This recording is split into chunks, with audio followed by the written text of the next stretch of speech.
أعوذ بالله من الشيطان الرجيم بسم الله الرحمن الرحيم وصلى الله على محمد وعلى آله الطاهرين. Dear brothers and sisters, Assalamu alaikum wa rahmatullah, and welcome to another session in our course from Ali to Al-Mahdi, the second part of our discussion on Imamah in light of a Hadith. So we've been with Shaykh Miqdad discussing Imamah in light of what the Prophet has said in a Hadith that we are sure are authentic, definitely things that the Prophet has said. And we discussed three very important hadiths in the previous session, and inshallah we're planning to discuss two very important hadiths now. So a total of 5 hadiths that Shaykh Miqdad had shown us in his slide. Assalamu alaikum, Shaykh Miqdad. Alaikum salam wa rahmatullah. Thank you very much again for being with us. So we're looking forward to hearing more hadith from the Holy Prophet regarding this very important topic. Inshallah, definitely. So, أعوذ بالله من الشيطان الرجيم بسم الله الرحمن الرحيم الحمد لله رب العالمين وصلى الله على محمد وآله الطاهرين اللهم صل على محمد وآل محمد وعجل فرجهم. Right, so in the last session, yesterday we were talking about the hadith of the Ghadir. So, Man kuntu mawla fa'aliyun mawla. And we established how the two verses were linked to this hadith, as well as the entire event and the appointment, the official appointment of Amir al-Mu'mineen as the Mawla of the people after the Holy Prophet, peace be upon him and his family. And we said that there is no other explanation for this other than the authority. Now, we talk about Mawla, and Mawla comes from Walaya, right? So it's linked to Wilaya. Wilaya is a very, very important concept. And there's a huge amount of work and done to explain Wilaya and its depth. And some of it is just spectacular. Like so much in sync with our intellect, with what the Quran says, what the Fitra understands. It's so beautiful. I want to just touch upon it in this session very briefly, one aspect of it at least. And I want to do this from the Holy Quran. Because unfortunately some people have come and so Ibn Taymiyyah, for example, and come and say that, oh, but if you use a hadith to explain the verse of Baligh, then this actually to say that this actually a Quranic argument and to say that the appointment of Amir al-Mu'mineen is from the Holy Quran, this actually is iftara al-Allah, and this iftara meaning that it's attributing to Allah something He hasn't said. Exactly, and so he explains Baligh in a different way, and the whole concept that what did really the Quran talk about wilaya, right? Did really the Quran talks about leadership or not? And you saw it, Shaykh Ali, that it's there in the Holy Quran. But I want to take another approach and talk about other verses that are very interesting. And I want to approach this from a very social perspective. So let's begin this journey. So if you show my slide, I want to take you on a journey. Okay, in this journey, I want to explore a few verses and come up to a very strong understanding of this wilaya in the Holy Quran. When we look at the Holy Prophet, right, the way the Quran explains, and there's something we all accept, that the goal of the Holy Prophet was to bring mankind or guide mankind to achieve proximity to Allah subhanahu wa ta'ala, right? To achieve the heights of human perfection. That qurb of Allah, that liqa of Allah, that ma'rifah of Allah, that ubudiyah of Allah subhanahu wa ta'ala. We can call it tarbiyah of human beings, right? The Prophet comes and he wants each and every single one of us to reach our perfection, to reach our goal, right? You and me and all of us over here want us to reach our goal, right? Why have we been created for that perfection? We want to achieve that perfection. We're thirsty for it. And it's among the greatest blessings, if not the greatest blessing of Allah, that He sends upon us a Prophet to guide us and to take us on our journey. And as we said earlier, that we as human beings, the tools that we have within us, so the 5 senses and the intellect, are not sufficient for us to get to our purpose in life. So we need a guidance from Allah, and we need this Prophet to show us that path. Exactly. Now, the Prophet, how is he going to achieve this? How is he going to make sure that the akhlaq of every single individual, that the ideology of every single individual, that the actions of every single individual turns out and produces that best result that he wants? Right? The Prophet can not really be in touch with every single person at every single moment, right, to do their tarbiyah. Right? So there's something else that has to happen over there. The Prophet needs to do to ensure, okay, that every human being is guided. And that I'd like to call it a factory. And this factory is the community. It's the ummah. Right? A factory sounds a bit automatic though, right? You're sort of forcing things on someone without free will. I want to point to this aspect that it creates a place, okay, that produces something, right? And what it produces over here is true human beings. Right? So we need to detach this idea of a factory where things are done automatically and forcefully, right? No. So that's not the aspect you're... No, I'm talking about a place whereby something will be produced, and this something is called a human being, right? And this is called a community. Yeah. Right? The Prophet comes and he wants to establish a community, right? Why does he want to do this? Because by doing this, he ensures that the babies that are born in this community, the people that are interacting with this community, these individuals will achieve that goal. In other words, it is in this community, in this ummah, that the likes of Malik Ashtar and Muhammad ibn Muslim and Maytham and all the companions and all the great human beings that have come up, they come up in this insight. So the goal of the Prophet is to establish this community, right? And you realize that the ahkam of Allah subhanahu wa ta'ala comes for that purpose only, right? Allah reveals instructions and guidance, right? And guidelines on how to do everything within a society. So basically the Prophet cannot guide everybody one-on-one, face-to-face. He prepares the grounds for whoever comes and whoever comes within this atmosphere, within this environment, is naturally, how would I say it, is naturally guided through this environment. Exactly. It's like he's on the path basically. He just jumps on the wagon, jumps on the train or the boat, and he's taken towards that. And obviously he has the free will to go against it. He doesn't have to, but that the grounds are ready for him. Exactly. This is very important. It prepares the ground. So a society that Allah wants to see and the Prophet comes and establishes, a society where the mosque is run on the instructions and guidelines of the Prophet and Allah subhanahu wa ta'ala, as well as the marketplace, as well as the financial center, as well as the banks, as well as the school, as well as the court of justice, as well as families and how families interact and how we do entertainment in the stadium and the sports, everything. Every aspect of the society, whether it's financial, whether it's health, whether it's education, whether it's tourism, is based on guidelines given by Allah subhanahu wa ta'ala. Why does the Prophet want to do this? Because everything comes together to make sure that a person who is living within this community, okay, will have the grounds ready for him to grow, for him to achieve and go to the path and achieve that path. Yeah. Now, the Prophet, does he do this? So now the Prophet, we can take, let me start with an example before I move on to the next point. So the Prophet, at the beginning when he's in Mecca, right, he's surrounded by a majority that doesn't believe in him. But he has amongst him people who have believed in him, they're minority. Yeah. Amongst the things he does is try and makes this community happen very slowly. Obviously, the steps are very big until reaches Medina and establishing Medina, which is the city of the Prophet, right? Where everything runs by the instructions of the Prophet. Starts in Mecca, right? Now, when he's either in Mecca or Medina, right, does he govern or does he establish these things and does he ensure these things happen by using supernatural powers? No. Or by using, for example, ilm ghaib for everything? No. He has his own advisors. He does mashwara. He takes counseling advice from people. When he's in the court of justice, he bases his court and his judgment on a witness or a qasam, the way the law says, etc.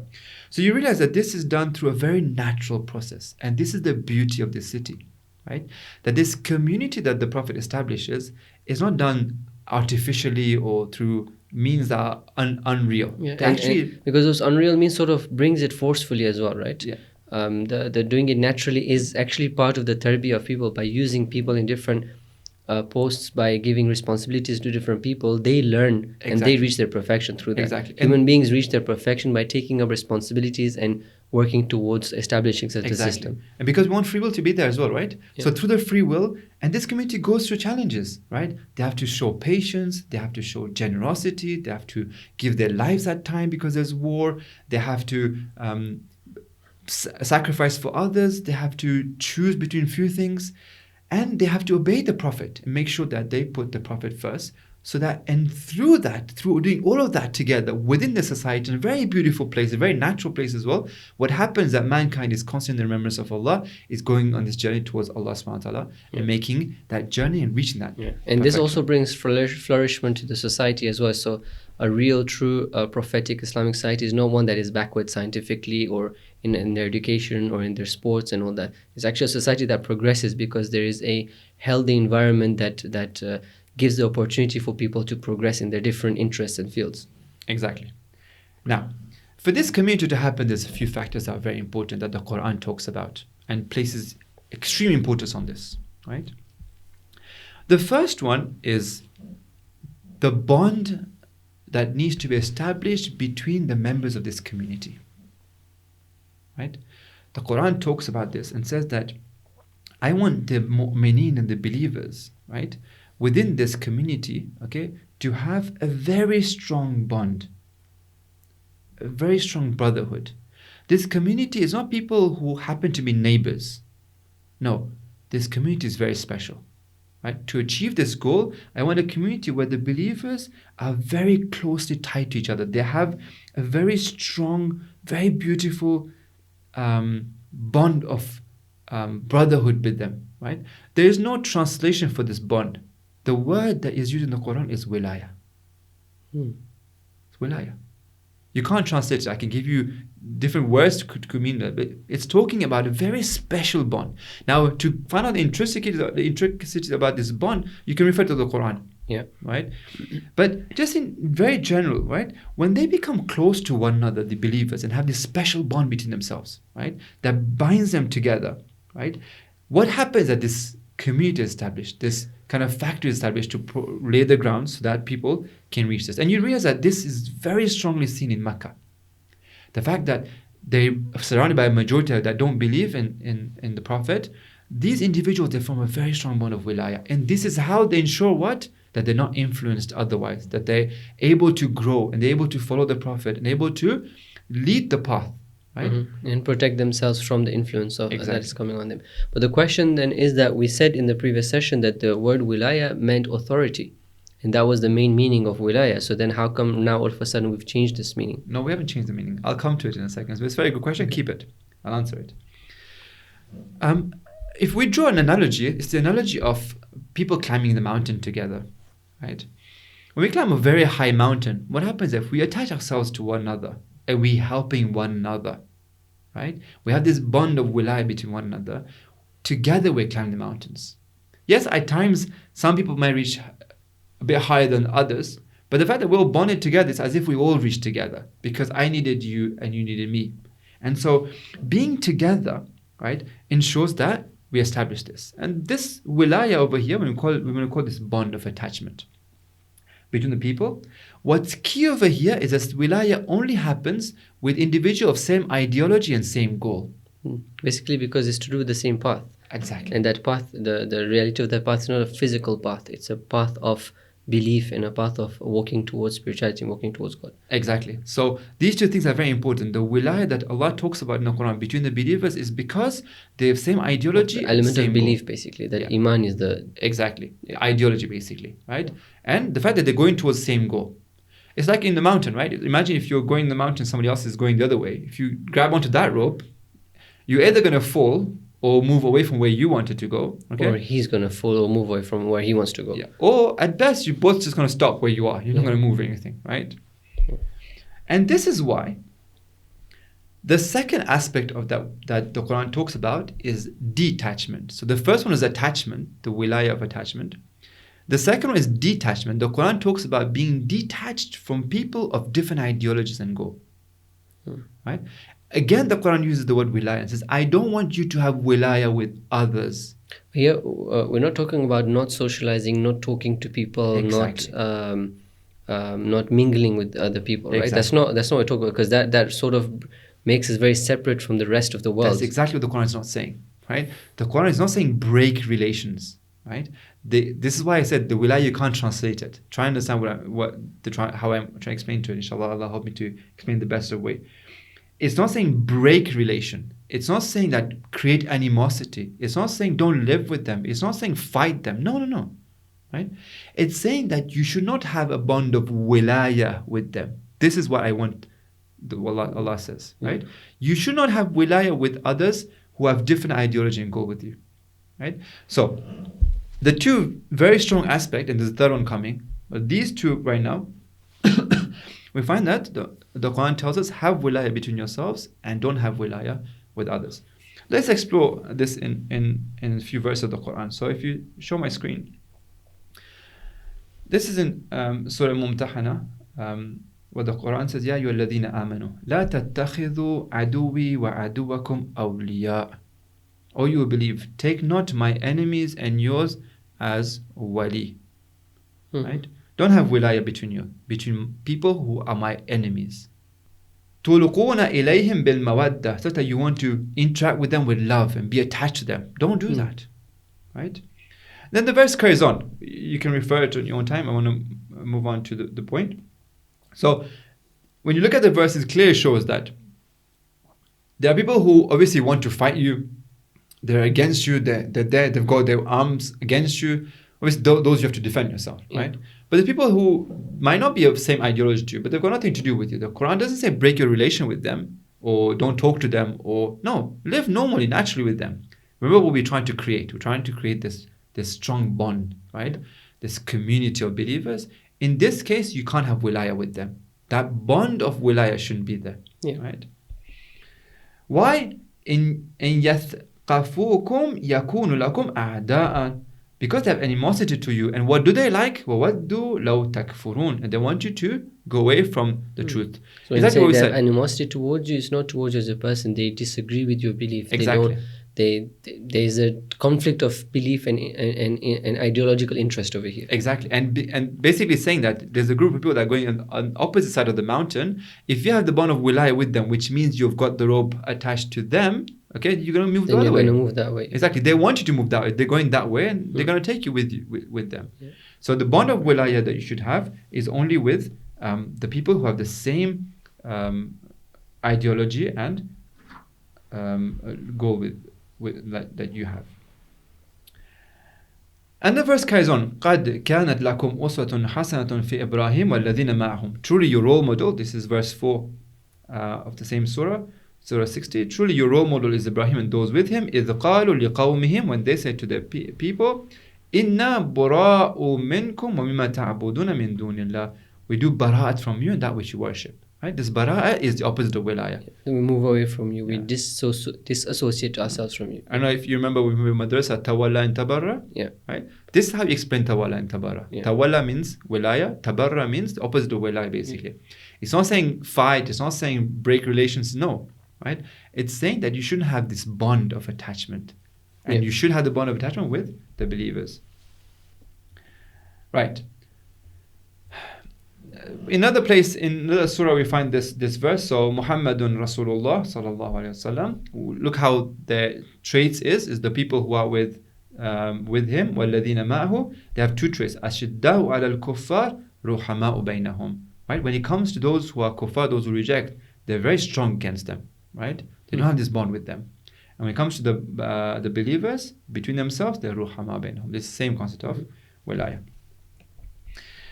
And you find that throughout history, right, whether we're a minority or not, okay, our ideology and our faith has been preserved through this bond.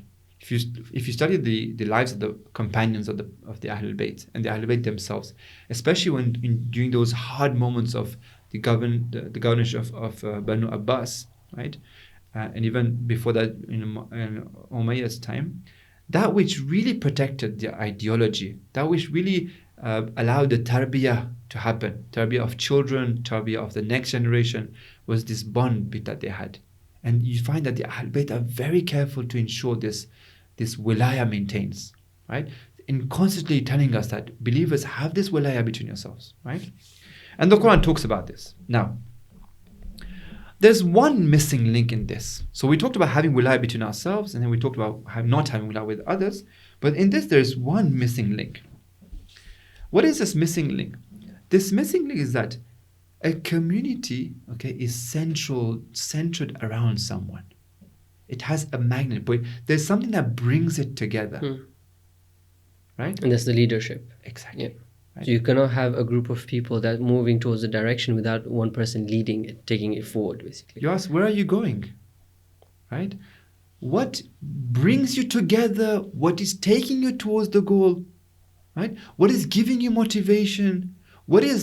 What's uniting you, basically? Because you can't have 1,000 people giving their views on deciding what needs to happen. At the end of the day, you need that one central figure that makes the decisions and that takes it forward, basically. And it's so natural that today we all live in societies exactly like that. Yeah. Every country has a leader. Every community has an EC and a president. Every family has a head of the family.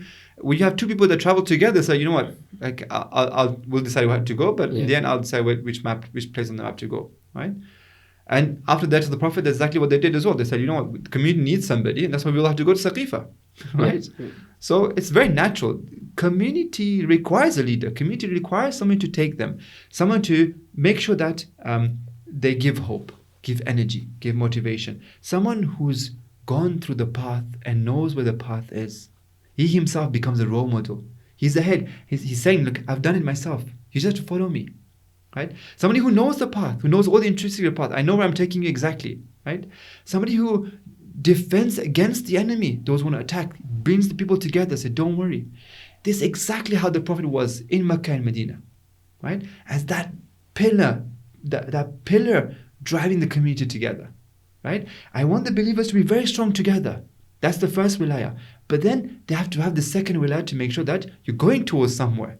Right? That which makes you go towards somewhere. In fact, the first wilaya makes no sense if there's no leadership. What are you bonded so together in reality, for? the bond between them is the bond that goes through that leadership. It's the same bond. It's the same wilaya. Right? And it's because they have the bond of wilaya to that person that they're able to bond between themselves. Exactly. And this is why, and you see throughout history, you see even today, our own community, our youths, right? Those youths who come to mosque, they're full of love for this madhab, right? What builds them together? They say Ali builds it together, right? They're active, they want to do things. They've got this strong bond between themselves and they're protecting their faith through it. They're growing. Why? Because of this love and obedience to the leaders that we have, right? This is very fundamental. I'm going through it very superficial. There's layers and depth of thought about this, right? So let's look at this verse. So we talked about the central point magnet being this leadership that you can't do without. And that has to be in perfect hands as well. Let's look at this verse in Surah Ma'idah. Right? Ya ayyuhalladhina amanu. La tattakhidhu al-yahuda wal-nasara awliya. Again, Surah Ma'idah, verse 51. Same concept comes up again. Right? All you who believe. Okay? Don't take the Jews and the Christians as awliya. Right? Remember the first foundation of wilaya I told you about, you can't have wilaya with others. Yeah. They are different in ideology. That doesn't mean cut your relation with them. That doesn't mean fight them. No. We're not about fighting over here. There's this bond, special bond that I want to reserved between believers. Exactly. That's between believers. And you know why? Because ba'dhum awliya ba'd. They themselves have a bond between themselves. Their wilaya is between themselves. They themselves have a path, they have a goal, and they're following that, basically. Exactly. They're on their own bubble. وَمَنْ يَتَوَلَّهُمْ مِنْكُمْ فَإِنَّهُ مِنْهُمْ. And if you have wilaya towards them, you become from them. You've changed your path, basically. Right? You're going towards this side of the mountain. If you join and take wilaya from them, then you're joining that part of the mountain. إِنَّ اللَّهَ لَا يَهْدِي الْقَوْمَ الظَّالِمِينَ. Allah doesn't guide the unjust people. This was verse 51 of Surah Ma'idah. Next verse. فَتَرَى الَّذِينَ فِي قُلُوبِهِمْ مَرَضٌ يُسَارِعُونَ فِيهِمْ. You see, some people, they have illness in their heart and they run towards them. Unfortunately, you see this today as well sometimes, right? What do they say? يَقُولُونَ نَخْشَى أَن تُصِيبَنَا دَائِرَةٌ. Right? We fear that we'll lose out Today is what you find people that they go against Muslims. And usually because they're the majority, so it feels that everything is over there basically. Exactly. They're the ones who are in control for now. So we feel like if we detach ourselves and detach our hearts from them, we feel that sort of, oh, we're missing out. Yeah. And you see today as well, right? Some countries, rather than helping their own Muslim brothers, they'll go and have wilaya with other countries that are on other parts, right? Why? And they say, oh, because we'll lose out. If we don't do this, we'll lose out. No, the Quran says, don't do this. فَعَسَى اللَّهُ, Allah says, أَن يَأْتِيَ بِالْفَتْحِ أَوْ أَمْرٍ مِّنْ عِنْدِهِ فَيُصْبِحُوا عَلَى مَا أَسَرُّوا فِي أَنفُسِهِمْ نَادِمِينَ. Then Allah will bring a victory, okay? And these individuals, what happened? They'll realize and they'll become regretful. Yeah. Verse number 53, next verse. وَيَقُولُ الَّذِينَ آمَنُوا, and the believers say, أَهَؤُلَاءِ الَّذِينَ أَقْسَمُوا بِاللَّهِ جَهْدَ أَيْمَانِهِمْ إِنَّهُمْ لَمَعَهُمْ إِنَّهُمْ لَمَعَكُمْ. Those guys who swore that they are with you, okay, their actions were in vain. حَبِطَتْ أَعْمَالُهُمْ فَأَصْبَحُوا خَاسِرِينَ. Right? Next verse, 54. يَا أَيُّهَا الَّذِينَ آمَنُوا, O you who believe, مَنْ يَرْتَدَّ مِنْكُمْ عَنْ دِينِهِ, whoever amongst you leaves his religion, okay, فَسَوْفَ يَأْتِي اللَّهِ بِقَوْمٍ. Allah says, like, don't worry, you're not spoiling everything for us. You're not spoiling anything for Allah or for the religion, right? Allah will bring in the future another group of people.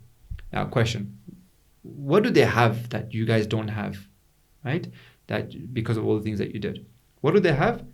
يُحِبُّونَهُمْ وَيُحِبُّونَهُ. Allah loves them and they love Allah. There's another verse in Surah Baqarah that says that in kuntum tuhibbun Allah fattabi'uni. If you claim that you love Allah, fattabi'uni. The Prophet says, obey the Prophet. Yeah. Right? And if you do this, then Allah will love you. So these people, they're obeying the Messenger of Allah, and therefore they love Allah and Allah loves them. Yeah. And there's the obedience of the Prophet is very important over here. أَذِلَّةٍ عَلَى الْمُؤْمِنِينَ. They have this humility with the believers, which is what? The wilayah that they have with the believers. And عَزَّ عَلَى الْكَافِرِينَ. And they are powerfully over those who reject. They don't have wilayah with those who reject, with the kafirin. You can see how it's repeated constantly, this concept of wilayah. Yeah. Right? Next verse. إِنَّمَا وَلِيُّكُمُ اللَّهُ. Right? Now that I've explained to you all this, right? Don't have wilayah with the kuffar. Have wilayah between yourselves. Okay?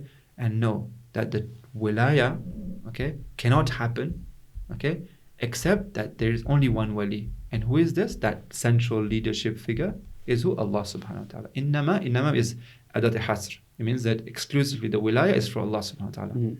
Right? So this wilayah that I was talking about, I want you guys to have together and don't have it with others, okay? This is the wilayah of Allah. That which brings it together is Allah subhanahu wa ta'ala. Right? And obviously here, in the context, and we understand that this wilayah, this bond of friendship, is not friendship is in that sense. I wanted to come to this point. Very good. It's not friendship. Because there is no friendship bond with Allah. Exactly. It's authority. It's a right over you. Now let me answer the question you asked. Okay, what about the believers? We talk about attachment. It's an attachment that brings a right over you. A kind of authority over you. SubhanAllah, I remember someone mentioned this story. Said, one day I was in the streets and there was a lady that wasn't wearing hijab properly. And I went to her and said, look, very respectful. I said, put your hijab on properly. And she goes and says, it's got nothing to do with you. It's got nothing to do with you. Right? And so he says, no, actually it's got to do with me. I have authority over you to tell you. How? The Quran says, الْمُؤْمِنُونَ وَالْمُؤْمِنَاتُ بَعْضُهُمْ أَوْلِيَاءُ بَعْضٍ. The male believers and the female believers have wilayah over one another. It means what? They have authority over one another. They have right over one another. But this authority comes back to Allah subhanahu wa ta'ala only. Right? Is that all? How can Allah come then lead the community? Obviously, this requires a person to lead the society. How would a society or community be led? It requires the Prophet to come. So your wali is only Allah wa rasuluhu, and the Messenger of Allah. He's your wali. Only the Messenger of Allah is your wali. Right? Question, what about after the Prophet? Today we don't have the Prophet. Is that it? Wilayah goes away? You know what that means? That means everything I just talked about how we need to protect our religion, we need to obey, but the whole of this verse of Quran, they have no purpose for us right now. The wilayah was for relevant. It's only relevant for those who lived in the time of the Prophet, basically. Because you cannot have a community of people who are awliya, but there's no authority. If the verse stopped over here, you could really question this religion. But then we could say that then the next wali is whoever the best person, the scholarly figure who has taqwa would be the wali in the absence of the Prophet. You would say that. But the Quran says, no, I don't want you to say that. That's exactly what I don't want you to say. Why? Because I told you, innama only. The wali is who? Allah. And then the Prophet. And I haven't stopped over here for you to come up with these excuses and say, oh, well, we have to choose ourselves. We have democracy. We can select who we want. Okay? The first one has democracy. The second one appoints a third. The first one appoints a second one. The third one has a shura. All three are seen in these first three, the different ways of doing it. The Quran says, hold on, why did you go there? I haven't finished the verse. What? Yeah, let me finish the verse. وَالَّذِينَ آمَنُوا, and those who believe, they also have wilaya. The same wilaya that is talked about Allah, the authority that has Allah and the Prophet.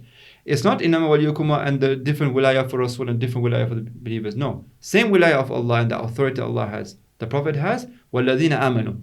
Who of these believers? You're talking too general for me. Give me a sign. Tell me which one of those believers. Right? Tell me who should I go for? Who can I take as my leader to that magnet that's going to pull my community and my society together towards the goal? Those who الَّذِينَ يُقِيمُونَ الصَّلَاةَ, who establish the salah, وَيُؤْتُونَ الزَّكَاةَ وَهُمْ راكعون, and those who give zakat in ruku. Who is this? I need to know who this is. Now I need to know now who this is. Yeah, and like we said with Shaykh, because this verse came up in the first or second session, we said that if it refers to anybody who literally just does this, then we can just set up a scene, call a faqir to come, and I'll pray namaz and do ruku and give him my ring, and I'll become wali and authority in Islam. It obviously doesn't refer to anybody who does that. It's referring to somebody specific. Exactly. And you find that all the tafasir, right, without exception, right, have agreed, and there's ijma amongst the Ahl Sunnah and the Shias, without any doubt, that this verse was revealed about Amir al-Mu'mineen, about Ali ibn Abi Talib. Right? And so over here we realize one very important thing, right, that the wilaya and that authority that the Prophet said, Man kuntum mawla, fahada aliyun mawla. He was saying, the Prophet was saying what?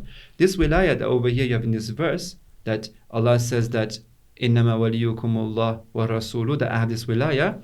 After me, this wilaya goes where? Goes to Amir al-Mu'mineen. This verse is completely saying what Man kuntum mawla, fahada aliyun mawla is saying. Right? So from Baligh, from Al-Yawm Akmaltum, from this verse of wilaya, you cannot go away and say that, hold on, now we're still left for ourselves to decide. That which is as weighty as the whole of Risala, that which does Ikmaluddin, that which the Quran says that this is your wali. So basically the wilaya of Allah that is manifested in the society in the form of the Prophet has to continue after the Prophet goes. That wilaya of Allah on the community and that brings it together cannot just disappear after the Prophet. It needs to continue through a divinely appointed person. Exactly. And that's basically what the two other ayah are pointing to then. Remember why we said, because the goal of the Prophet was what? To make sure that he builds this community so that the community can produce true human beings, that the grounds are prepared for human beings to grow, right? Achieve the perfection. And that requires wilaya between the believers and that leadership that to drive together. Look at how the verse carries on there. وَمَن يَتَوَلَّ اللَّهَ, and whoever takes Allah as his wali, وَرَسُولَهُ as his wali, وَالَّذِينَ آمَنُوا as his wali, فَإِنَّ حِزْبَ اللَّهِ هُمُ الْغَالِبُونَ, then that group of Allah, they will be victorious. How beautiful the story ends over here. Right? You really, if you take this wali, if you do this wilaya, if you take it, if you take the Mawla as a Prophet, and then Amir as the Prophet as wali, and then the Imam Ali as wali, okay, then you're part of this Hizballah and you're victorious. You're victorious. The verse here, although it keeps it quite general, it says that the wilaya of the alladhina amanu. So are we again, is Allah sort of not leaving the doors open to saying that choose a leader, just make sure he's amongst those who believe? And obviously we would be rationally we would say, okay, amongst those who believe, we should take the most knowledgeable and the most pious, the one who's most representative of Allah, of Allah's instructions. So isn't Allah leaving the doors open for that? Did you forget that just the verse that we just read right now? That the Quran told you that the believers are those who establish the salah and those who give zakat in ruku. Like, that's why I gave you a symbol. I told you this is the person. Don't say, oh, but I'm losing a plural. Okay, but then that's specific to Imam Ali, but we believe in more than just Imam Ali. So if this verse is only specific for Imam Ali, it doesn't include the other 11. If it's not specific to Imam Ali, then how is it pointing to the other 11?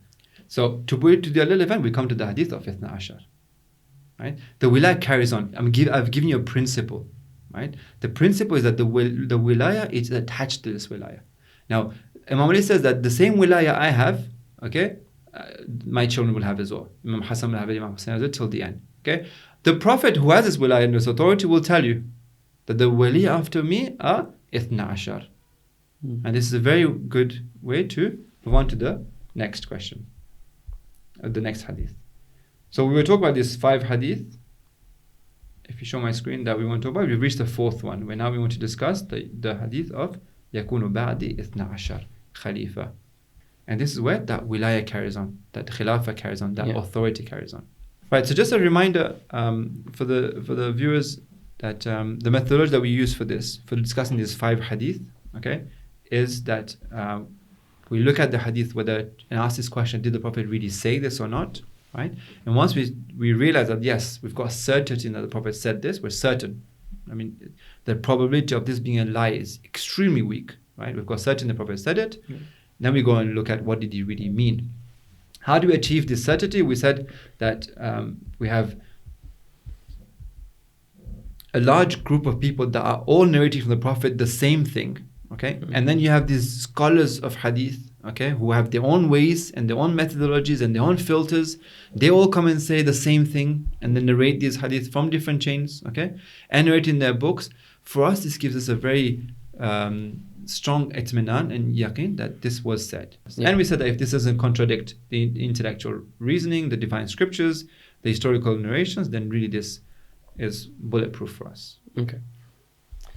Right. So the hadith that we want to talk about is this hadith that the Messenger of Allah, the Holy Prophet, peace be upon him, said, Yakunu ba'di ithna ashar khalifa.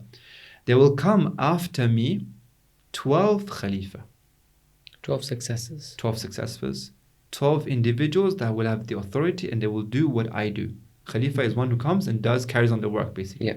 The work of guidance that I had, the work to ensure that mankind reaches, the obedience that was a right for me, will come to 12 individuals. Yeah. Not 13, not 11, 12. Yeah. So it's very specific in the numbers. Yes. Right. Let's begin our journey as we did it before. We'll start with Sahih Muslim, volume 3, page 1452. Mention this hadith from Jabir ibn Samurah that دخلت مع أبي على النبي صلى الله عليه وسلم فسمعته يقول. So this is an incident, and it's an incident that's very famous. By the way, as I said before, so this will show that this is mutawatir, this hadith, you can't doubt it. Jabir ibn Samurah is very young at this point. There's an incident that happens that he's young at this point. Him and his father go together at a place where the Prophet is about to give a khutbah. But something happens there, right? It's as if, from the context we understand, it's also towards the end of the Prophet's life. It's as if there's something very important the Prophet wants to say, but there are people that want to stop from that happening. So, the moment the Prophet says, إِنَّ هَذَا الْأَمْرَ لَا يَنْقَضِي حَتَّى يَمْضِي فِيهِمْ إِثْنَا عَشَرَ خَلِيفَةً, that this amr, this is talking about the deen basically, will not pass except that will come 12. So basically the day of judgment will not come until will come 12 khalifa. Okay, at this point there's a commotion that happens. Right? People get together, they make noise, there's kind of a distraction that happens. And in that, the voice of the Prophet gets lost. When everything calms down, Jabir ibn Samurah comes home and he asks his father, like, what did the Prophet say afterwards? Like, we didn't understand. And his father says, the Prophet says, Kulluhum min Quraysh. That's all I could hear basically. I couldn't hear what exactly he said. There was a commotion, people made loads of noise, as if they didn't want this to be heard. What I heard was Kulluhum min Quraysh. Interesting. This incident of Jabir ibn Samurah is reported many times. It's a very famous incident. It's actually called the incident of Jabir ibn Samurah. The chains that go back to him, there's multiple chains, okay? But they go back to this person, this one person. This one person is a thiqah. There's around 140 or so hadith narrated by Sahih Muslim and Bukhari by him, right? Okay. And he's counted as someone who met the Prophet, although he was young at that time. He met the Prophet, he saw the Prophet, he spoke with the Prophet, etc. And there's many hadith from him. Muslim brings about 4 different chains, okay, that go back to Jabir ibn Samura. Okay, with different different wording as well. So, for example, there's one chain that we have mentioned: "La yazalu al-Islam azizan ila 12 khalifa." That Islam will not stop being aziz and great until there's this 12. As long as there's 12 khalifa will come, and all of them are from Quraysh. Baghawi is a scholar of the 6th century. Right? He accepts it and says, هذا حديث متفق على صحته. This is very interesting. It says متفق. Everybody agrees with it. Right? He's a 6th century Sunni scholar. In his sharh of Sahih Muslim, he says this hadith, everybody agrees with it. Bukhari, on volume 9, he brings the hadith from Jabir ibn Samura as well. يكون 12 أميرا, he says over here. Right? Not Khalifa, Amira. Yeah. Same thing happened. I came back home. I asked my father, what did the Prophet really say? كلهم من قريش. Ahmad ibn Hanbal brings it from Abdullah ibn Mas'ud. So now we move away from Jabir ibn Samura. Right? We come to another companion now. This other companion is Abdullah ibn Mas'ud. He's reading the Quran. He's one of the Qur'an of the Quran. A person comes to him and says, هل سألتم رسول الله كم تملك هذه الأمة من خليفتي? Did a person ever ask the Prophet how many people will come and become leaders of this community? فقال عبد الله ما سألني عنها أحد منذ قدمت العراق قبلك. So I come to Iraq, nobody has asked me this question. Right? Then he says, yes. ثم قال نعم لقد سألنا رسول الله صلى الله عليه وسلم فقال 12 كعدة نقباء بني إسرائيل. When we asked the Prophet how many will come after you, he said 12. Exactly the way the Nuqaba of Bani Israel are. This is referring to a verse of the Quran. That the Quran says that there will be 12 Nuqaba of Bani Israel. So basically, وَلَقَدْ أَخَذَ اللَّهُ مِيثَاقَ بَنِي إِسْرَائِيلَ وَبَعَثْنَا مِنْهُمْ 12 نَقِيبًا. And certainly Allah made a covenant with the children of Israel, and we raised up amongst them 12 chiefs. 12 leaders. 12 leaders, yeah. So the Prophet, referring to this verse of the Quran, says, after me will also come 12. And this is reported by another companion. Come back to Ahmad, carry on with Ahmad ibn Hanbal. He brings this another hadith, and same hadith of Jabir. Over here when he says Jabir, he means same one, the Ibn Samura. Again, same hadith. يكون بعد 12. And then he says, ثم لا أدري ما قال بعد ذلك. I didn't understand what he said. So when I came home, I asked my father. He says, كلهم من قريش. Tabarani comes and mentions again the same hadith from Jabir ibn Samura, right? لا يزال هذا الدين عزيزا منيئا إلى 12 خليفة, until it reaches 12 khalifa, and كلهم من قريش, same thing. He mentions this hadith from Jabir with 11 different sanads. Right? متفق عليه. Everybody agrees with this incident that happened. 11 sanad to go back to this person. Yeah. Interestingly, Shaykh Saduq in our own books also brings Jabir's hadith and says that this is the event that happened. Shaykh Saduq in his Faqih, so this was the previous one was in Khisal, volume 2, page 469.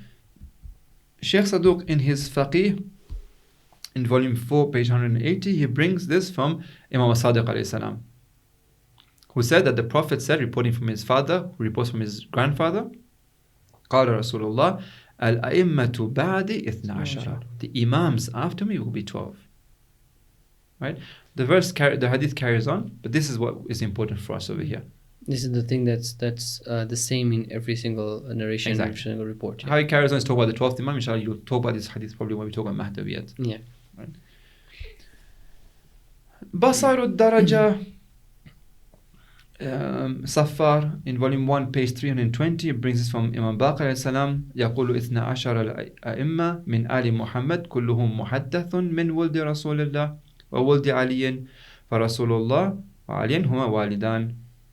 The Imam says that there will be 12 A'imma from Ali Muhammad. All of them will be muhaddath. So there will be muhaddath min wuldi Rasulullah wa wuldi Ali wa Rasulullah wa Aliyun huma al-walidan. They will be their fathers. Okay, now I was going to carry on doing this, bring you al-Kafi and bring you the hadith, but when I was doing this, I got tired. To be very honest with you, I got really tired because there's so many hadith that it's impossible to doubt it. Like if somebody really comes and says, "Oh, but we have a sanad that's not true," really somebody who hasn't studied basically, properly. again, just like the other hadiths we saw earlier, we have a consensus between the Shias and the Sunnis that this hadith was said by the Prophet. Yeah. And amongst these Sunnis and the Shias who have brought this hadith, they have different methodologies, they have their own ways of authentication. And with all these difference of opinions, they've all come and accepted this hadith to have been said by the Prophet. And this gives us close to certainty that this was said by the Prophet. Yeah. I want to add as well, because sometimes there's question about, okay, the Prophet said it, but perhaps it was a forgotten hadith. The Prophet said it and nobody even remembered, and later on we just came back to our mind. Yeah. I want to show over here that not only the Prophet said it, but also the Ahlul Bayt said it as well. This hadith is a known hadith. Like it can't be a forgotten hadith. Yeah. Let me show you. So let's go. I've done a bit of stats. I hope you like stats. Not stats, numbering, right? Okay. So Nu'mani al-Ghaiba, right? Very, very important scholar, very important book. He opens a bab regarding this Ithna Ashar. From page 57 to 111, he brings 40 different hadith with different chains of narrations. I was going through 1, 2, 3, 4. I got tired, right? I enjoy reading the hadith, but you realize there's so much. And so different. Sanads are different, okay, but content is also different. I'll show you in a bit. Shaykh Tusi in his Ghaiba. So that was Nu'mani in his Ghaiba, right? Shaykh Tusi in his Ghaiba, right? Says, look at what he says. Dalilun akhar wa mimma yadullu ala imam sahib al-zaman. The book of Ghaiba is about the 12th Wali Imam. He said another argument for the fact that he is in Ghaiba is that which the ta'ifatan, the both groups, the Sunni and the Shia, right? Narrate this, and all of them basically, right? And they have consensus about this. And he goes on again, same thing, right? Over 10 pages, it brings numerous hadith about this Ithna Ashar. This whole bab is about this. In Al-Kafi, again, same thing. Shaykh Kulayni opens a bab, Ma ja'a fi Ithna Ashara wa nassi alayhim, right? And he brings 20 different hadith with different chains of narration, right? Out of these, if you really, really, really insist, although we said it doesn't make sense to do so, it makes no sense to go each one by one and analyze them. But if you were to do so, you'll find that yes, there are certain hadith that are da'if, right? But you find that as at least half of them, right, will be very, very beautiful hadith, right? Impeccable chains of narration, right? Looking at the narrations, okay, you can say that there's different words that have been used. Let's go through different words. One of the word that comes in hadith is Ithna Ashara Khalifa. This is the one that we brought as Tawatur. It's reported by 1, 2, 3, 4, 5, 6, 7 different companions. This is the first person on the narration, okay? And there's over 14 different books that quote this, right? How many chains for each of them? Jabir ibn Samura has 5 different chains. Abu Juhayfa has 1. Abdullah ibn Umar has 3. Abdullah ibn Mas'ud has 1. Umar ibn As has 1. Anas ibn Malik has 1. And Ibn Abi Awfa has 1. And they all report Ithna Ashara Khalifa from the Holy Prophet. This is from the Holy Prophet. Then you move on, and it's okay. The wordings are different as well. Sometimes you find Ithna Ashara Khalifa is 13 different hadith. 13 of them that mention Ithna Ashara Khalifa. You have one hadith that said Ithna Ashara Amira. You have 7 hadith that said Ithna Ashara Imamah. You have 4 hadith that says Wasiya, 2 hadith that said Muhaddatha, 2 hadith that said Mahdiya, and 5 hadith that says Adada Nuqaba Bani Israel. So it's basically the same concept is being said in different words across all of these hadiths. Exactly. So beautiful, isn't it? Like, so out there. Come to the wordings. This is very, very interesting. The wordings also are very important. Some of them say, other than Ihda Ashar 12, right? We find that some of them say that Ali, you and 11 Imams after you. It's interesting because I was searching for Ithna Ashar constantly, right? And then I realized that's a mistake. I shouldn't be doing that, right? Because that's not the only way of saying 12. 12 is also 11 plus 1. My child is not in the same school from year 3, right? 12 is also 11 plus 1, or 5 plus 7, right? So look, you find that the Prophet says to Ali, you and 11 after you, right? 3 hadith like this. Or the hadith says Ali and Hassan and Hussein and 9 from the world of Hussein. It's 4 hadith like this. The 9th from you will be the Qa'im. Ajallahu ta'ala for Ajr Sharif. Obviously the Prophet talking to Imam Hussein. This is 4 hadith like this. Then he said the sabi' min ba'di. Who will this be from? Imam Baqir. This is from Imam Baqir. Right? The seventh one after me. Right? Two hadith like this. Al-khamis min wuld as-sabi'. The fifth from the progeny of the seventh, from the progeny of Imam Qadim, the fifth one will be the Mahdi. And then you find that there's 4 riwayats, different riwayats, okay, that brings about the names of each one of the 12 khulafa. So we even not only have numbers, but we also have actual the names of the people. Yeah. And these are known as the Hadith of Lawh, which is, there's a few, there's not, each of them have names, each of them have a few sanads. There's not just one sanad. So Hadith of Lawh is when Fatima is reading from the Lawh, and she mentions the names of the Imamah. Then you have Hadith al-Khidr, very beautiful hadith. I wish I could have spent time and read these hadiths. Some of them are so beautiful. I would go and really encourage the listeners and the viewers to go and look at these hadith. Right? The hadith of Mahd al-Islam that Imam talks about. What is the Mahd of Islam? What's the core and the pinnacle of Islam? Imam talks about different things, including the names of the Ahlul Bayt. And the hadith of Talab al-Haja, which is when you want to ask Allah for something, and he's using all these 12 names. So this is mentioned. So and look at the numbers, how many hadith we have, right? So to go and say that no, actually this hadith was forgotten, or we doubt that this hadith was there is no place for that. This hadith was said by the Prophet. The point is also, this wasn't said by the Prophet only. If you go and look at all these hadith, you realize that it was said by the Prophet, by Hazrat Zahra, by Imam Ali, Imam Hussein, Imam Sajjad, Imam Baqir, Imam Sadiq, Imam Qadi, Imam al-Ridha, Imam Jawad. So basically, it's come throughout the whole, let's say, throughout the history of the Ma'sumin. It's just constantly being repeated. It's not something that people didn't know at the time. The Imams just kept saying it, basically. Yeah, it was there. It's been narrated by these Imams, the same hadith, same concept, that after me will come 12 khulafa. That the A'imma, the leaders, those who have wilayah, those who have the khilafah in their hands, those who are leading, taking it towards Allah, those whose obedience is wajib, right? Those who are ma'asum, those through you will be able to be guided. Remember Thaqalain, remember Manzila, remember Ghadir, right? All of this, right, is in 12 individuals, not 13. It's very strange though that we find that throughout history, people just kept forming sects. After every Imam, you find that people just look for the next Imam. If these things were so clear and they were repeated, like what was happening then? So, you see, I was saying to one of the brothers, well, yes, we have these hadith, right? They're clear, they've been said, everybody knows about it. But you have to realize as well, it's not like these hadith are written on every single wall of the city, right? Or it's not like you can just Google it and find. At that time, there was no Google, right? Add to this as well the fact that, unfortunately, the authorities of that time were against the Ahlul Bayt in the way that they wanted the Ahlul Bayt not to have this authority. And therefore, they would go out of their way purposefully, right? Try and put away the people away from the Ahlul Bayt. So and I guess you can see that even Ghadir, which was so commonly accepted and widespread, at the end of the day, after the Prophet passed away, they still did not take him as a leader. So if such a big event, such a bang, and that was also directly connected to 2 verses of the Quran, the people still let go of it, then there's no surprise that they would have let go of these other hadith. Clearly. I mean, 3 months later, you find this very beautiful scene where Hazrat Zahra, Amir al-Mu'minin, the 2 sons, in the evening, they're going to knock on the doors of the Medina saying, oh people, of those people who opened the door, reminding them, don't you remember a few months ago the Prophet, Man kuntu mawla fahada ali mawla? And they would ignore, put their head down. What can we do? You forgot? Really? So same thing over here. It's kind of part of the history this happened, right? That even though the hadith was said, it's very clear. It's not just by the Prophet, very clearly, everybody knew about it. But also from the A'immah after, each one after the other. Saying that, look, this was said by the Prophet. This is how it is. The Imams will become after me. Right?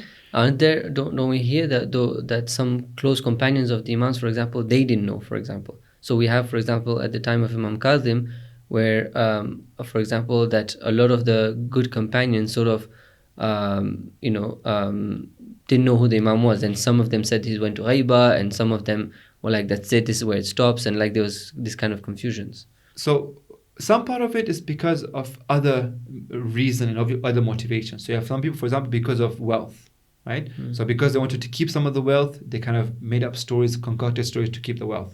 We see that happening all the time, right? You find there were some people that were generally confused because of everything that was happening. The authority were doing such that they were confusing the people purposely. And then you have some people that would actually purposely come and say, no, I'm the Imam, or create stories about the Imam.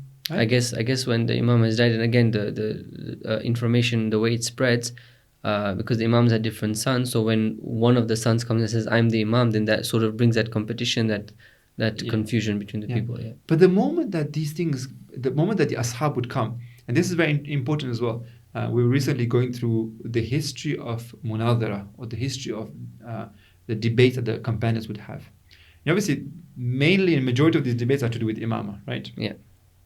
You find each of a single Imam is training their companions to be able to do Munadhara and to be able to debate, obviously regarding Imamah, right? So they're spreading these messages. That don't forget this message. But the time was like, for example, when Imam Qadim passes away, when Imam Sadiq passes away, right?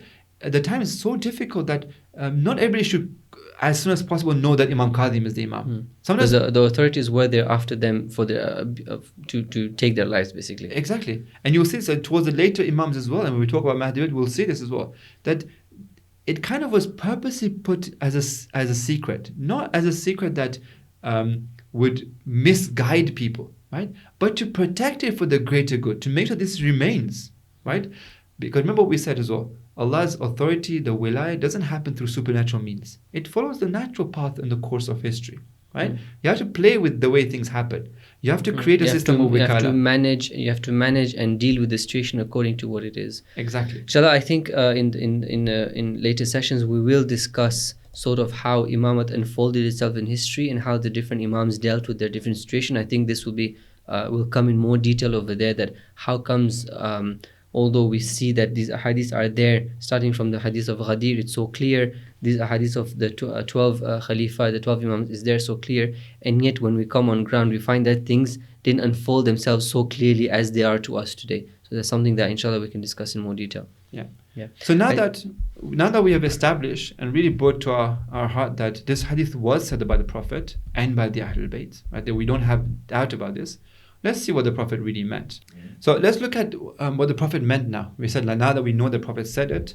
So يَكُونُ بَعْدِ إِثْنَ عَشَرَ خَلِيفَةً. I think it's very obvious. I mean, everything we put together. Remember, one of the things that we keep talking about is that it should all come together as a puzzle. What we said, the Aql said, what the Quran said. We talk about the verse of the Quran. What the previous hadith said, ثَقَلَيْن, manzila, Ghadir. That the Prophet says that after me, right, there will come khulafa. There will come people who will take over this authority, and that they'll be responsible for doing what I do, right? Except that they won't be prophets, right? But they will have this authority. They will drive you and guide you and take you and have this wilayah that's from me, and they will take you to Allah subhanahu wa ta'ala. You have to obey them, and they will be your guides. And know that this will keep going until the Day of Judgment. The hadith was very clear, right? And the fact that they says 12, it means 12. It won't be 13. It won't be 11, right? So it has to be continuous.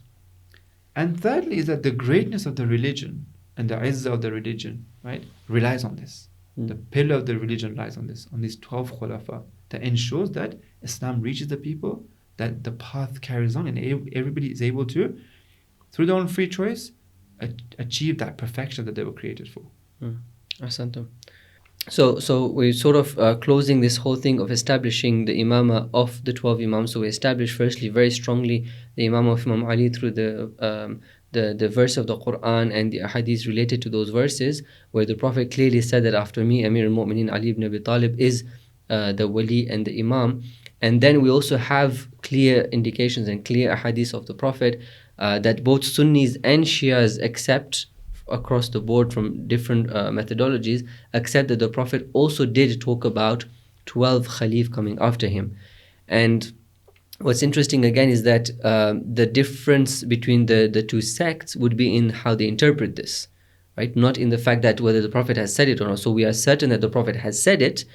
What the difference of opinion is in the interpretation of it. So it's about the brothers and sisters to look at how the Shias interpret it and how the Sunnis interpret it, and go and see what makes more sense, basically, right? That's how it works. So alhamdulillah, we've established this. So now we can move on to the final hadith. But let's take a quick break. I think it's gone for quite long. So let's take a few minutes to just get some refreshments, and then we'll continue and finish off the session, inshallah. So see you in a few moments.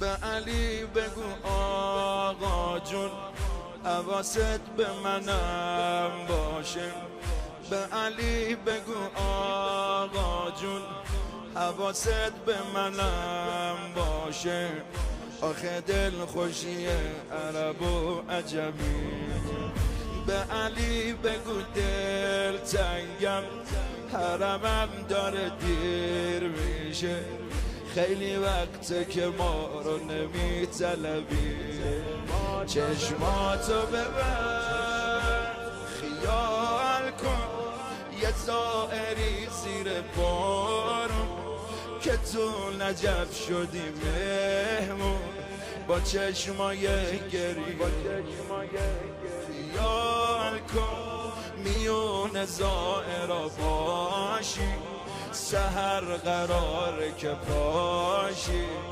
راهی کربلا اللهم ارزقنا حرم حرم حرم حرم اللهم ارزقنا حرم حرم حرم حرم اللهم ارزقنا حرم حرم یه حرم داره اربابو یه جهان گرفتارش یه حرم داره اربابو یه جهان گرفتارش زندگی رو تو کرب و بلا میبینی یه دفعه میرسیم پابوس یه سالی تو هوای غم یاد خاطره هامون و اربعینی چشماتو ببر خیال کن با خستگی تو جاده رسیدی پای پیاده شبت شب اون شب خیال کن چه شوری و چه فروغی گمی میون شلوغی یاد بی بی زینب اللهم ارزقنا حرم حرم حرم حرم اللهم ارزقنا حرم حرم حرم حرم اللهم ارزقنا حرم حرم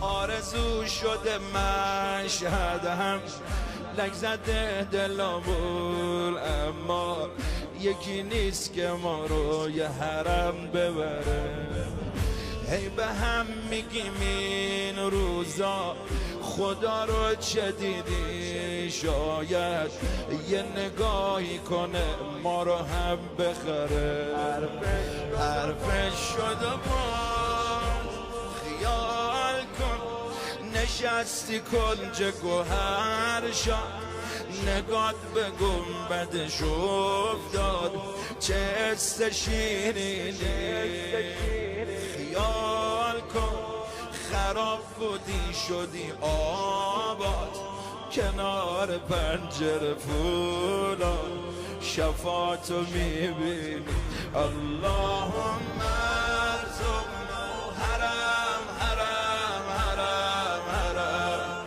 اللهم ارزقنا حرم حرم حرم حرم اللهم ارزقنا حرم حرم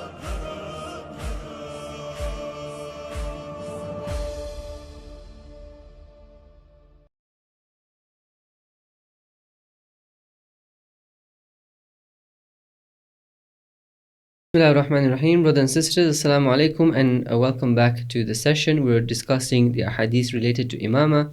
with Shaykh Miqdad. So we just finished the hadith of Ithna Ashar, the hadith that talks about the 12 Imams after the Prophet. So we can move on to the next hadith.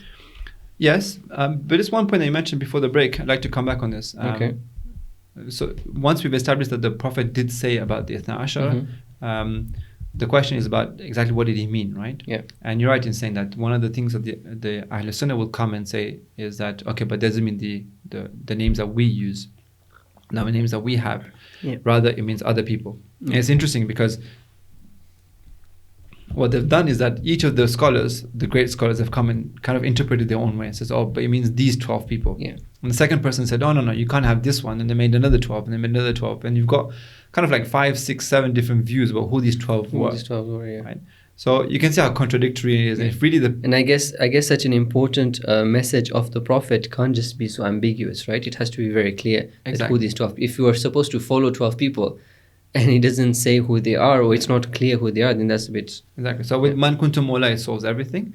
But also the other thing is that inshallah we'll talk about this tomorrow as well, when we talk about the characteristics of these khulafa, right? Of this A'imma, this Imam. What trait is necessary for them to have?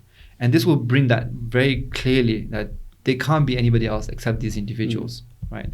This is very, very important. Inshallah, we'll talk about that tomorrow. So let's move on to the next final one. hadith that we will have for this session is the hadith of Man Mata. So the Holy Prophet, peace be upon him and his family, said that Man Mata la ya'arifu imamahu, a person who dies and he doesn't know his Imam, he doesn't have ma'arifa of his Imam, Mata mitatan jahiliya, dies the death of jahil, of ignorance, right? What does ma'rifah of the Imam mean over here? What is the death of jahiliya? Inshallah, we'll talk about after we've established the Prophet really said this. Okay. So question number one is, did the Prophet really say this? Really say it, yeah. So let's begin our journey. We begin our journey with Abu Dawud Tayalisi, a very early 3rd century scholar of the Ahl Sunnah. In his book, Muslim ibn Abi Dawud, which is a very, very important book from the Ahl Sunnah. And Ibn Umar, he quotes this from the son of Umar, سمعت النبي صلى الله عليه وسلم يقول من مات بغير إمام مات ميتة جاهلية. Whoever dies without an imam, right, dies the death of a jahil. ومن نزع يدا من طاعة جاء يوم القيامة لا حجة له. And whoever kind of stretches a hand away from the obedience of an imam comes on the day of judgment without any hujjah. Moving on, we come to Bukhari. Bukhari reports from Ibn Abbas that the Prophet said, Man kariha min amirihi shay'an falyasbir. Whoever hates something from the Amir, then he should have patience. فَإِنَّهُ مَنْ خَرَجَ مِنْ سُلْطَانِ شِبْرًا مَاتَ مِيتَةً جَاهِلِيَّةً. And whoever comes out from the sultan, from the leader, right? Even an amount of a shibr, which is a very small amount, then he dies the death of jahiliyyah. This hadith in Bukhari is also reported in Sahih Muslim as well, the same sanad, as well as other books as well. In Muslim, again, in volume 3, page 1478, you find that he brings this hadith from Abdullah ibn Umar, right? Same Abdullah ibn Umar. سمعت رسول الله صلى الله عليه وسلم يقول من خلع يدا من طاعة لقي الله يوم القيامة لا حجة له. ومن مات, this is the important part, ومن مات وليس في عنقه بيعة. Whoever dies and doesn't have on his neck a bay'ah, that means he doesn't have an imam that he has pledged allegiance to and that he's obeying him fully, this person mata mitatan jahiliya. That's the death of a jahil person. Ibn Habban, again, very important scholar of the Ahl Sunnah in 4th century, in his book Sahih, Ibn Habban, he brings this hadith from Muawiyah. I think you notice how many different riwayat we have from different scholars, from different ashab. So Muawiyah reports saying that the Prophet said, Man mata wa laysa lahu imamun mata mitatan jahiliya. Here the word imam is come, not sultan, or the other words I used in previous hadith. Here the imam comes. It's reported from Ibn Habban. Ibn Sa'd in Tabaqat al-Kubra, very important book. Ibn Sa'd is a 3rd century scholar. He reports again from Ibn Umar, فَإِنِّي أَشْهَدُ أَنِّي سَمِعْتُ, I bear witness that I heard the Prophet say what? مَنْ مَاتَ وَلَا بَيْعَةَ عَلَيْهِ مَاتَ مِيتَةً جَاهِلِيَّةً. Right? The interesting thing about this thing is that he reports from the Prophet, but how he acts is very foolish, unfortunately. Right? So over here he's calling Yazid, so he's kind of supporting Yazid, saying you have to do bay'ah with Yazid, don't go against Yazid. Why? Because if you do so and you die, then you'll die the death of a jahiliyyah. And you also know the story. His application of this hadith is completely like sad. It's completely like gone wrong. Yeah. But what does over here, what we want over here from him is his shahada, right? That he bears witness that I heard this from the Prophet. We know about this time as well. Something else happens as well later on as well, a couple of decades after this, where he goes to Hajjaj Yusuf al-Thaqafi and does the same thing, does bay'ah to him. Inshallah, the viewers can refer to that story. In Mu'jam al-Kabir, as well as in Musnad al-Shamin, Tabarani brings this hadith from Muawiyah again, Man mata bi ghayri imam mata mitatan jahiliya. Right? So Tabarani, in two different books, he brings this hadith. When we look at the numbers of people that narrate this hadith, I'm going to speed up a little bit now. There's about 9 different companions, right? 9 different main narrators. Each of them have multiple sanads. Each of them have been narrated by multiple books of the Ahl-Sunnah, that the Prophet said this sentence, right? With a change of wording in terms of Imam, right? Yeah. But the core of it is there. maintained, yeah. I'll mention a few important scholars as well. Eskafi, in his book, mentions this as well, and he says this. He quotes this hadith specifically. Mullah al-Qari is a scholar of the 11th century, right? A scholar well respected from Ahl Sunnah. He says that this hadith is sahih, right? Both this is interesting to know. Taftazani, interesting in his Kalam book, right? He quotes this hadith as well, and he says this is sahih as well, accepts this hadith. And then this goes on. I don't want to bring too much. I just mentioned these things so we can bring new people. We've been talking about the same people so much time. Let me bring something interesting to you. Right? If you show my screen, this is Ibn Taymiyyah. Right? Ibn Taymiyyah in his Minhaj al-Sunnah. So in his Minhaj al-Sunnah, he says first he quotes his hadith from multiple sanads and he accepts this hadith. So we accept this hadith. Right? So Ibn Taymiyyah, thank you so much. You accept the hadith from the Prophet. Right? And then what he does is he has a go at us. Okay. Right?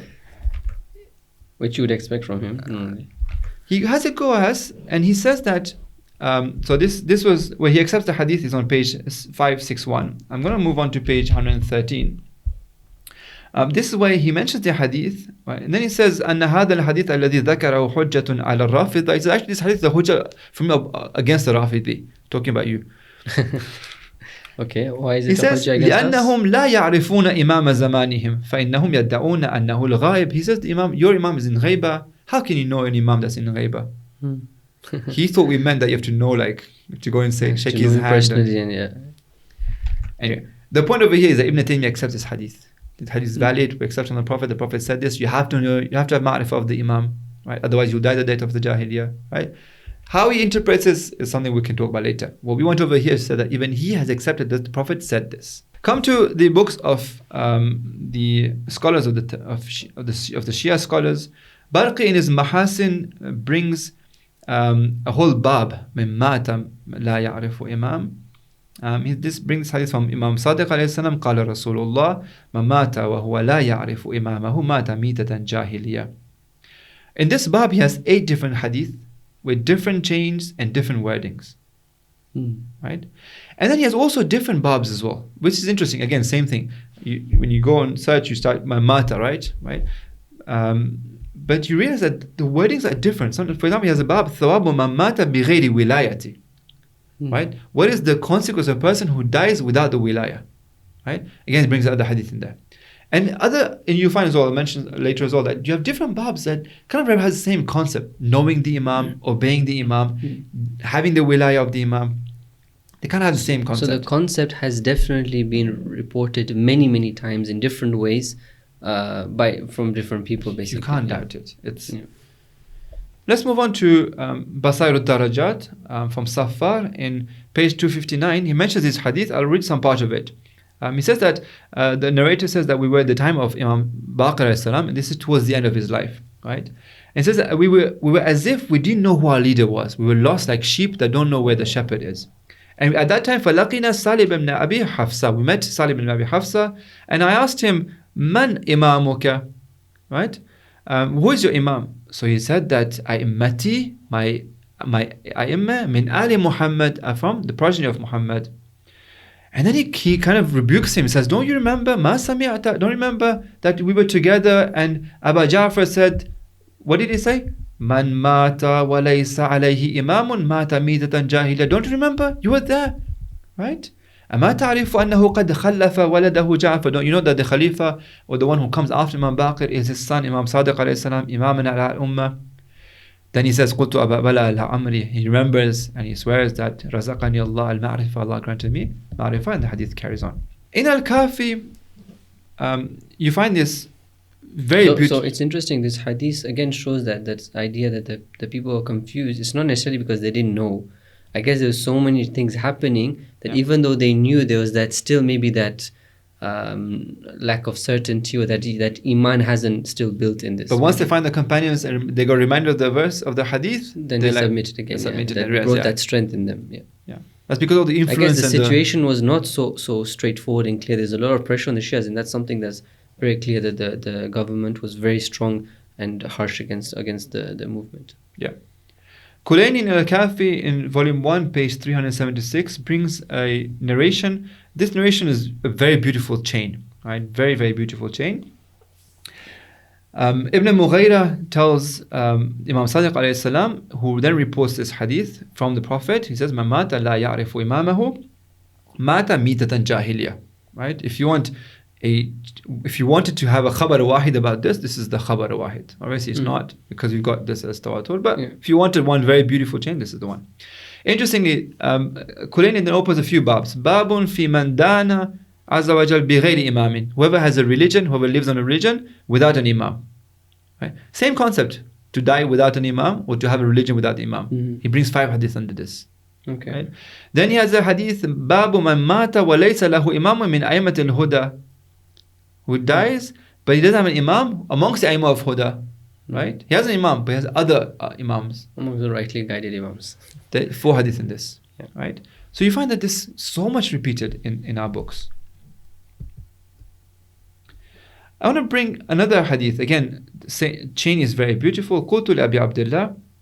So Isa ibn Sari, Abil Yasa, says that I was with Imam Sadiq alayhi salam, and I asked him, أخبرني بالدعائم الإسلام. أخبرني بالدعائم الإسلام التي لا يسوء أحدا التقصير عن معرفة شيء منها الذي من قصر عن معرفة شيء منها فسد دينه.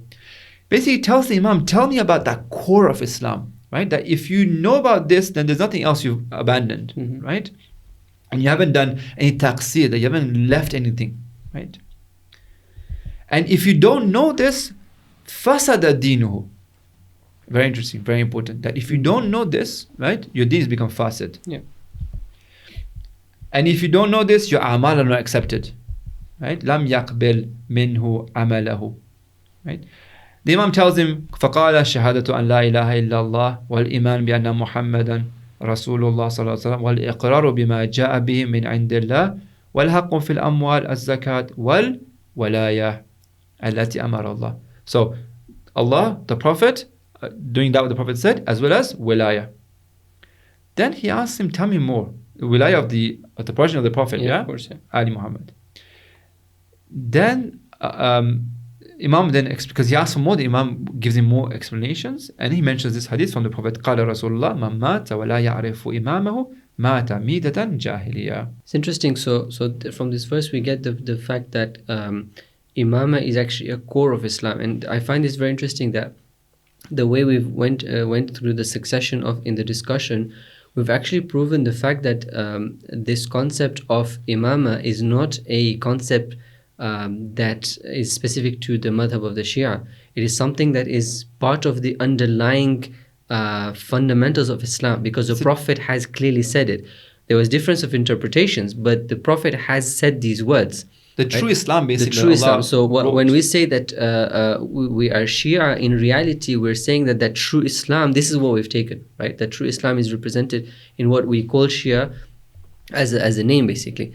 But then the question comes that we know a lot of our fuqaha do not consider imamah as part of one of the what they term as the daruriyat of the deen, the necessary components of the deen. So why is it the case that the evidence shows that imamah is a fundamental of the deen, but then on the other side, the Shia fuqaha do not consider this as a daruri, as a necessary component of the deen? Okay. I'll open this answer, but I just want to do one more slide if you don't mind, and I'll come to this question because it's a very, very important question. I want to spend some time with it. The last slide I had was Shaykh Mufid in al-Ifsah. He says, وَأَمَّا الْخَبَرْ فَهُوَ الْمُتَوَاتِرِ. This khabar is mutawatir. Okay. Right? Mufid says this. Right? At his time, this is mutawatir. وهذا صريح in terms of dalala. He says وأما الإجماع فإنه لا خلاف بين أهل الإسلام. Whereas a Muslim doesn't have any khilaf in this. Right? أنا معرفة إمام المسلمين واجبة على الأمور كالوجوب معظم الفرائض في الدين. Right? There's nobody doubts this basically from anybody who is a Muslim. Now coming to your question, I want to discuss from a few angles. Okay.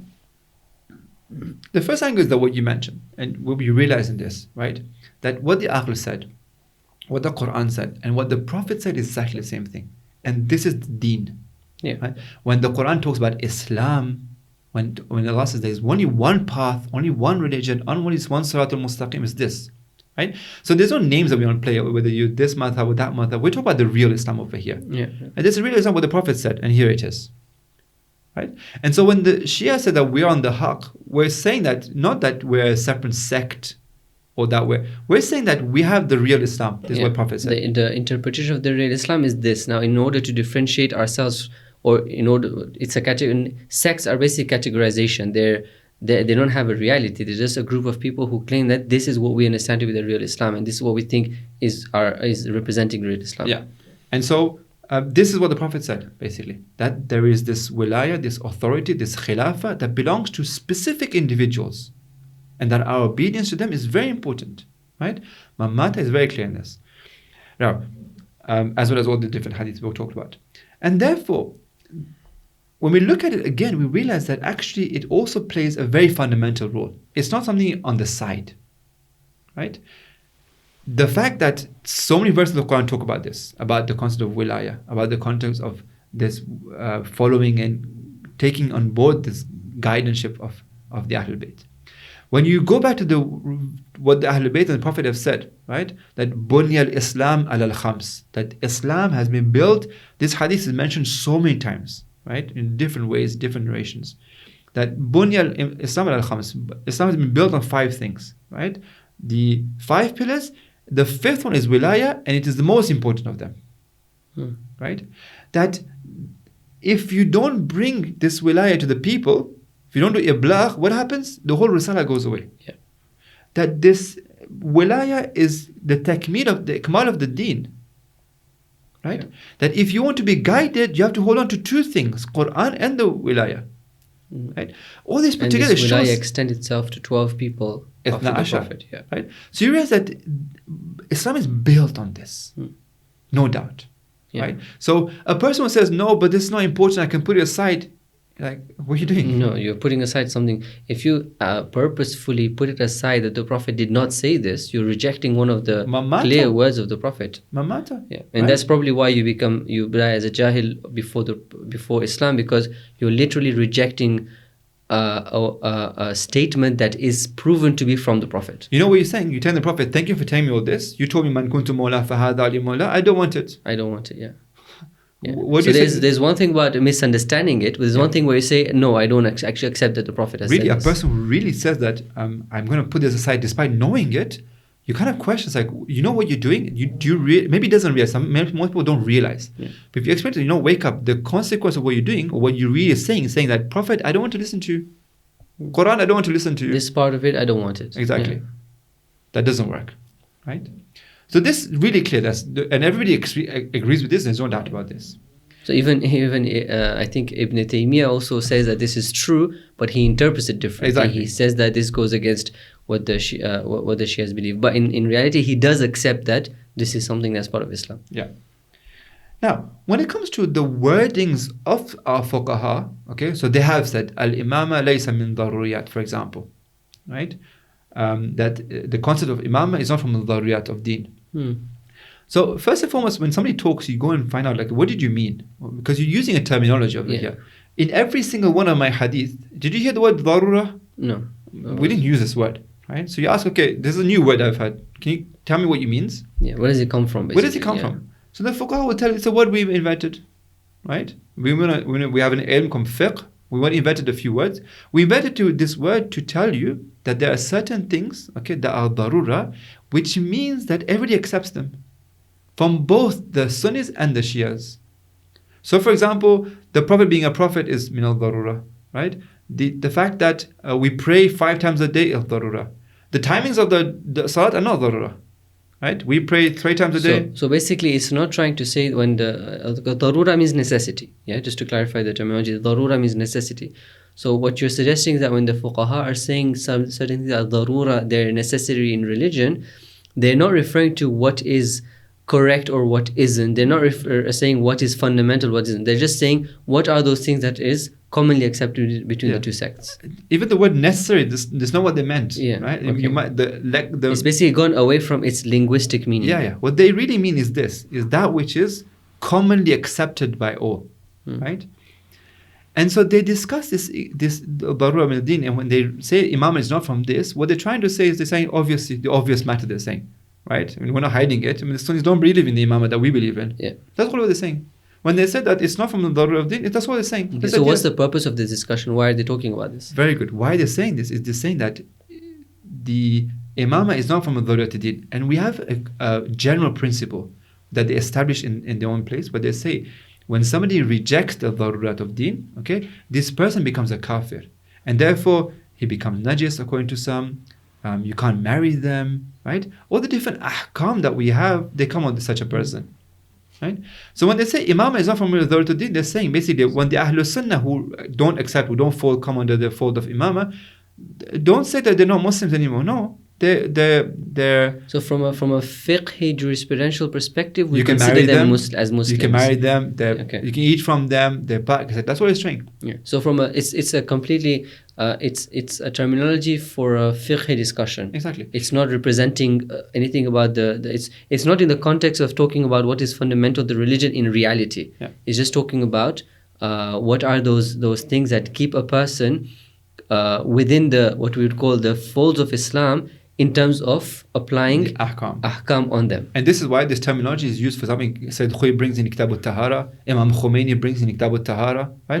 They're discussed in these books. When you discuss Tahara, you want to say that these individuals are Tahir because they haven't rejected the Darurat of Deen, right? Because this one is not. Imam is not on Darurat of Deen. It means that everybody doesn't have consensus over it. That's what he's saying. But obviously, it's not. It's like somebody. So they're not rejecting a word of the Prophet. No. They have a difference of understanding of it, and therefore that's fine. They still consider as being Muslims because they haven't rejected a word of the Prophet. Exactly. They don't have that concept where they're saying that I don't want to listen to the Prophet. No, they love the Ahlul Bayt. They just didn't understand what the Prophet meant, or the news hasn't reached them that way it has reached you right now. I mean, how many of us did you really know? And interesting, this is even amongst the Shias, we don't know many of these things, right? So it's interesting that a Nasibi, which clearly we say that Nasibi is a kafir, basically somebody who hates Amir al-Mu'minin, who hates Ahlul Bayt, and that would be because they are literally actively going against what the Prophet has said. There's clear indication that the Prophet has said, love the Ahlul Bayt, and these people are rejecting that, and that would make them leave the fold of Islam. But our Sunni brothers who accept that the Prophet said this, but understand it differently, the fuqaha are saying we consider them as Muslims, basically. In bracket, this is very important, since you brought it over here, that we're very strongly encouraging unity, working with our Sunni brothers, etc. These discussions in no way is there to insult them or to put them down, anything like that. No. It's a matter of aqeedah, it's a matter of ideology. Exactly. We're trying to establish what the Prophet really said. Exactly. And we're doing tabyin of this. We're just explaining this properly without creating any emotion. We don't have any emotional baggage that comes with it. It's just an explanation of the truth. And we realized over here that Imamah and leadership and the Khilaf of the 12 Khulafa, the 12 Imams, is there in the words of the Prophet. This is the deen. So if we come back to this idea of fundamentals of religion, when we come in the fiqh discussions, the fuqaha have created this terminology of daruriyat ad-din. But this terminology is not used in the hadith, right? It comes as da'aim, for example. And da'aim, when we're coming in the theological and the ideological perspective, Imamah is actually considered as a fundamental of deen and as a pillar of the deen. Yeah, of course. I mean, you cannot come and say, oh, I'll take some part and I'll leave some part. Quran condemns this, right? So if you come and say that I'll take prophethood and tawheed, but I leave imamat aside, okay, you're taking some of the things the Prophet said and abandoning some of the Prophet said. Yeah. This is condemned in the Quran. Right? You can't do that. You have to abide by everything the Prophet says and the Quran says, right? And imamah is one of them. It means complete obedience to your imam. Right. So now that we've established the Prophet said, let's go back to this hadith of Mamata and conclude by understanding what this hadith means. So one who dies la ya'rifu imamahu. So this ma'rifah of the imam, what does it mean? I'm not going to take too much of your time. But if you go to refer to the riwayat that we have, right, and if you go back to the intellect, right, if you go back to the Holy Quran, you realize that this ma'rifah doesn't mean I need your identity card, please, or your passport so I can know your name or your birth date. Yeah. That doesn't mean that. It makes no sense for the Prophet to say such a big sentence and say you would die the death of Jahiliyyah if you don't know the name of somebody. Yeah. Or you're not speaking to him on a daily basis, right?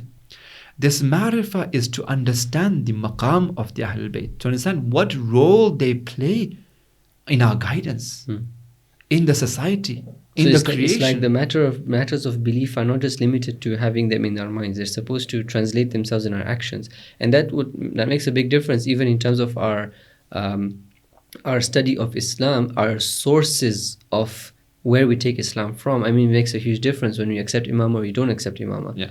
Your sources of Islam are completely different.